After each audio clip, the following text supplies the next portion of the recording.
Os irmãos, para que abram suas Bíblias no Evangelho segundo João, capítulo 1.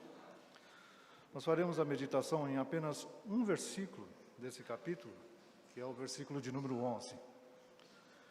Então, João, capítulo 1, versículo 11. É um verso pequeno, nossa meditação vai se basear nesse pequeno verso, que traz algo muito relevante para os nossos dias, né? E sempre, como em tudo na palavra de Deus, muito rico, apesar do tamanho. Diz assim, então, João 1, verso 11. Veio para o que era seu, e os seus não receberam.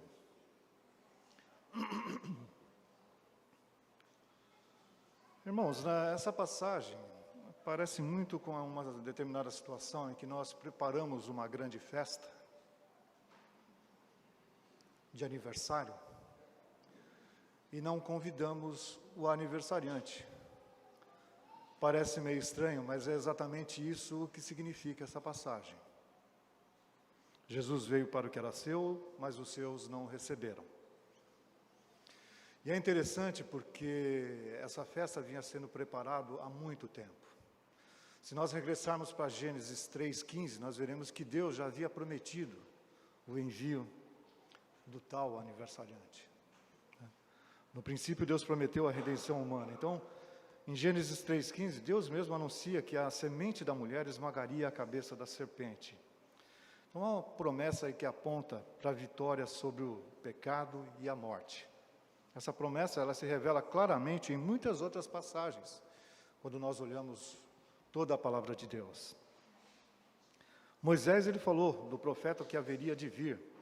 Quando você abre a sua Bíblia lá em Deuteronômio 18, os versículos 15 até o 19, Moisés vai falar sobre isso, sobre aquele que seria a promessa de que Deus enviaria um profeta igual a ele, Moisés.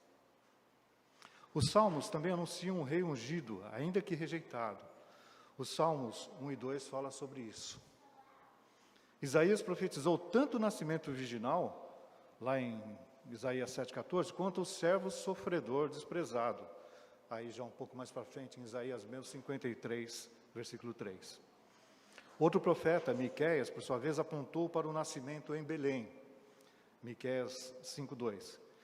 E Zacarias, outro profeta, descreve também a entrada humilde de um rei. Lá em Zacarias 9,9 nós vemos. E tantas outras profecias que indicavam a vinda de Jesus, que indicavam a vinda do Messias. Mesmo assim, a maioria dos judeus rejeitaram a Jesus como Messias, em parte devido a uma expectativa errada acerca do Messias, né? Para nós entendermos um pouco também essa rejeição, ainda que ela não justifique, mas ela explica essa rejeição, nós devemos voltar à época do Segundo Templo. Sob a opressão romana, o povo judeu esperava um Messias guerreiro e político, né, que restaurasse o reino físico de Israel e o templo eterno. Essa expectativa messiânica, ela estava profundamente enraizada na tradição judaica, influenciada por profecias como as de Daniel. No capítulo 9, versículo 25 e 26 de Daniel, a gente vê exatamente essa profecia acerca da restauração do reino de Israel através de um Messias que haveria de vir. Ela fala então acerca da vinda do ungido. No entanto, muitos ignoravam que Jesus viria primeiro como servo sofredor e só depois viria como rei, né? E é exatamente isso que confundiu um pouco e derrubou as expectativas aí dos judeus que aguardavam um rei político, um rei que livrasse eles da dominação romana, do domínio romano, né? Jesus, vindo de Nazaré, que era uma vila depreciada, né? Conforme nós lemos lá em João 1,46, nós vemos que Natanael faz um comentário, parece um pouco preconceituoso, né? Pode vir alguém importante de Nazaré? É como se alguém dissesse, ó, tem alguém muito importante na Baixada Santista. Daí a pessoa vai passar, bom, deve ser de Santos. Não, é lá em Tariri. É mais ou menos isso que Natanael comenta. E é interessante que pouco antes disso, o próprio Filipe chega para Natanael e fala: lembra aquele que Moisés havia dito que Deus haveria de mandar um profeta igual a ele? Pois é, mas Jesus é esse homem, né? Ele apresenta para Natanael, e Natanael faz esse comentário um pouco preconceituoso, um pouco desinformado, vamos colocar assim. Mas o Natanael era um homem de bem, e o Senhor Jesus se apresentou para ele logo em seguida. E vocês podem acompanhar depois lendo essa passagem. Bom, Jesus ele não se apresentava como um conquistador militar, que muitos esperavam, mas como um humilde filho de Deus que ensinava sobre amor, a misericórdia e principalmente o reino espiritual que seria instaurado com a chegada dele. Então isso levou a conflitos com líderes religiosos da época. Os fariseus e os saduceus, que se sentiam ameaçados por sua autoridade e mensagem, eles acabavam por rechaçar essa ideia de alguém tão humilde, né, vindo de um local tão humilde, pudesse ser esse Messias, né, esperado. Nós vemos isso, essa rejeição por parte dos fariseus e dos saduceus, numa passagem lá em Mateus 23, nos versículos de 13 a 36, nós vemos essa passagem, essa explicação. Para nós entendermos um pouco acerca dessa rejeição também dos judeus, é importante que nós voltemos um pouco os nossos olhos para a nossa teologia, para a nossa doutrina. Porque na teologia reformada, essa rejeição, ela reflete também a condição espiritual humana do homem. Corações endurecidos e cegos à luz da glória divina, ela acontece primeiro porque já havia sido profetizado, né? O próprio Isaías já havia profetizado acerca dessa cegueira espiritual. Em Isaías 6, de 9 a 10, ele fala a respeito disso. No próprio Evangelho de João também, lá no capítulo 12, versículos 37 a 43, destaca que apesar dos sinais que Jesus realizou, muitos não creram nele, cumprindo assim as palavras do profeta Isaías, dizendo que ninguém acreditou na sua pregação, né? A rejeição de Jesus é, portanto, um reflexo da depravação humana e da necessidade da graça divina para a verdadeira compreensão e aceitação de Cristo. Não é pela própria iniciativa do homem que o homem crê em Jesus, mas é uma iniciativa do próprio Deus que leva o homem, através da sua graça irresistível, a crer no Senhor. Se hoje nós estamos aqui, é porque nós não somos melhores que ninguém, mas somos privilegiados, alcançados pela graça do nosso Deus. Então, irmãos, nós estamos conversando, falando acerca de toda essa rejeição, voltamos lá há cerca de 2000 anos e discorremos um pouco acerca do Antigo Testamento, acerca das profecias e acerca da própria rejeição que havia sido profetizada. Mas é importante que nós entendamos que mesmo hoje nós podemos repetir essa rejeição, né, quando nós banalizamos o Natal, transformando numa celebração consumista, cheia de gastos, ceias, festas, esquecendo o verdadeiro significado, que é a encarnação do Salvador. O Natal ele corre o risco de se tornar apenas um evento cultural ou mercadológico, como é realmente. Nós vemos nações que não têm tradição cristã nenhuma que comemoram o Natal. Nós não entendemos como nações que o cristianismo muitas vezes não é pregado ou praticamente não existe, e no entanto eles comemoram as festividades de Natal. Luzes, muitas luzes, muita festa, né, girando em torno dessas comemorações, mas como eu falei no início, sem o convidado principal estar presente. Mas mesmo nós, no nosso contexto, um contexto cristão, mesmo dentro da igreja evangélica, nós também corremos esse risco de desviar o nosso foco não para o convidado principal, o aniversariante, que de fato é aquele que deve ser reverenciado nesse dia, mas nós começamos a olhar para outras coisas que não isso que realmente interessa. Então, o Natal, ele, como eu falei, corre o risco de se tornar apenas um evento cultural, enquanto o convite de Deus é para uma verdadeira adoração e o reconhecimento de Jesus como Messias, como Cristo. Então, essa superficialidade que acontece nesse período reflete a cegueira espiritual do mundo que prefere as trevas à luz. Se não vejamos no Evangelho de João, capítulo 3, 19, ele vai falar acerca exatamente disso.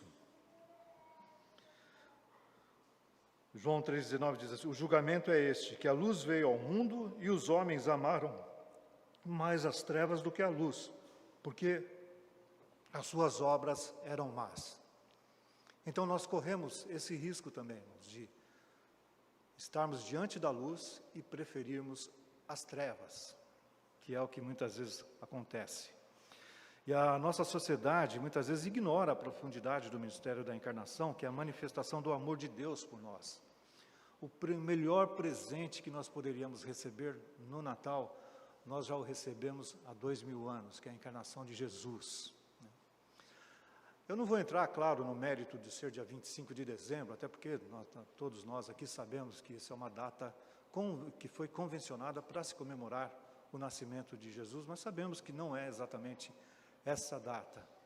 Mas o fato é que para os primeiros cristãos, data não era importante. O importante é que Jesus veio, né?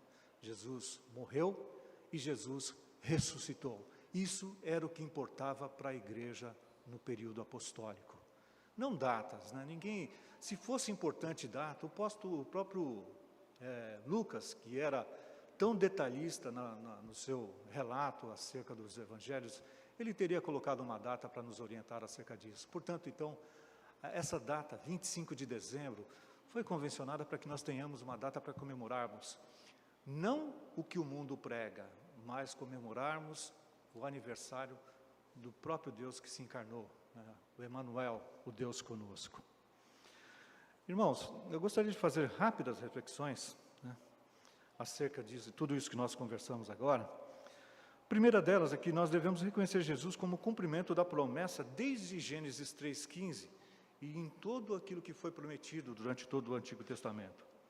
Então, de Gênesis 3,15, aquele que seria o descendente da mulher que esmagaria a cabeça da serpente, até a cruz do Calvário, onde Jesus se entregou, né, para perdão dos nossos pecados e promessa de vida eterna, né, e não apenas um personagem histórico que dividiu a história entre antes dele e depois dele.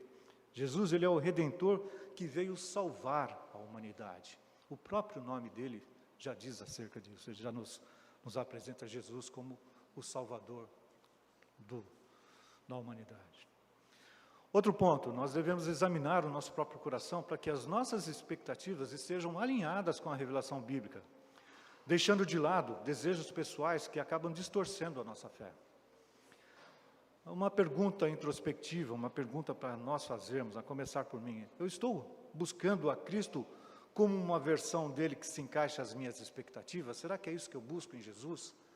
Alguém que venha preencher a minha expectativa? Como aconteceu com os judeus na época, quando viram Jesus, falaram, não é impossível, ele não pode ser o Messias que nós estávamos esperando. O Messias deveria ser alguém que iria tirar a gente do domínio romano, e não é isso que aconteceu, né? Nós devemos celebrar o Natal com reverência, focando em Cristo e não no consumismo, vivenciando um verdadeiro tempo de arrependimento e esperança nele. Então, permitamos que a verdade da encarnação transforme a nossa vida e as nossas relações. E mais importante, que nós possamos proclamar a todos que nos cercam acerca disso. Nós não devemos estar nessa festa e, assim como os outros, desprezando o verdadeiro aniversariante. Devemos anunciar, se nós vamos comemorar a festa, que seja Jesus quem deve ser homenageado nela, e não a festa por si só. Finalizando então, a rejeição de Jesus como Messias é a banalização do Natal, e hoje essa banalização nos lembra a importância de reconhecer a verdadeira natureza de Cristo e o significado de sua vinda. As reflexões de teólogos como Tertuliano, Agostinho, Lutero e Calvino nos ajudam a entender a profundidade da encarnação e a necessidade de adorar Cristo em sua totalidade. Todos eles reconheciam que era importante que houvesse uma data, desde Tertuliano, desde Agostinho, passando por Lutero e Calvino. Havia, sim, uma necessidade de ter essa data para nós comemorarmos essa data da vinda de Jesus. Mas o mais importante é que realmente nós entendêssemos que o importante mesmo é entender a encarnação de Jesus, o Filho de Deus que veio nos salvar dos nossos pecados. Então que nós possamos, durante esse tempo de Natal, não apenas celebrar o nascimento do nosso Salvador, mas também refletir sobre a profundidade da sua missão e o impacto que isso deve ter em nossas vidas e na sociedade que nos cerca.